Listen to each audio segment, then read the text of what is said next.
নেত্রকোনার হাওরের আবহাওয়া পরিস্থিতি ও ধান কাটা বিষয়ে জানাতে যুক্ত হচ্ছেন সহকর্মী মির্জা হৃদয় সাগর। সাগর, কি পরিমাণ ধান পানিতে নিমজ্জিত রয়েছে, এখন পর্যন্ত কতটুকু ধান তোলা হয়েছে, এই বিষয়ে কৃষকরা কি বলছেন?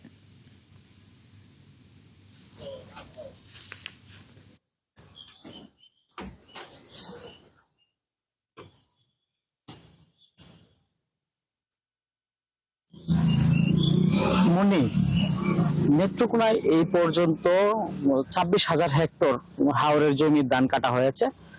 আর আমরা কৃষি বিভাগের তথ্য মতে যেটি জেনেছি, 14,000 হেক্টর জমি পানির নিচে তলিয়ে গিয়েছে। 14,000 হেক্টর জমির যার আনুমানিক বাজার মূল্য ধরা হয়েছে প্রায় 117 কোটি টাকা। মানে বলতে গেলে 117 কোটি টাকার ধান এখন পানির নিচে রয়েছে। গত 2 দিন কিছুটা রোদের প্রভাবে কৃষকরা ধান শুকানোর কিছুটা চেষ্টা করেছিল, কিন্তু আজ যে দিন সকাল থেকেই ভারী বৃষ্টিপাত হচ্ছে। বলতে গেলে মধ্যরাত থেকেই বৃষ্টিপাত শুরু হয়েছে। আমরা যেটি লক্ষ্য করছি যে নদ নদীর পানি বৃদ্ধি পাচ্ছে। আমরা পানি উন্নয়ন বোর্ডের সাথে কথা বলেছিলাম। পানি উন্নয়ন বোর্ড যেটি জানিয়েছে, নেত্রকোনার উদ্যাকালী নদী বিপদসীমার 77 সেন্টিমিটার উপর দিয়ে প্রবাহিত হচ্ছে। নেত্রকোনা আরেকটি নদী রয়েছে, কংস নদী, বড় নদী। সেই নদীটি পানি বিপদসীমার 1.8 মিটার উপর দিয়ে প্রবাহিত হচ্ছে। বলতে গেলে যেহেতু নদীগুলোর পানি বৃদ্ধি পাচ্ছে, এতে কৃষকের সংখ্যা আরো বেড়েই যাচ্ছে। যে হাওরগুলোতে কিছুটা ধান রক্ষার জন্য চেষ্টা করছিল, কিছু ধান তুলছিল, আজ পানি বাড়ায় সে আশাটুকু চলে গিয়েছে। তবে কৃষি বিভাগ যেটি বলছিল যে আর 2 থেকে 3 দিন সময় দিলে হয়তো হাওরের সম্পূর্ণ ধান তোলা হয়ে যেত।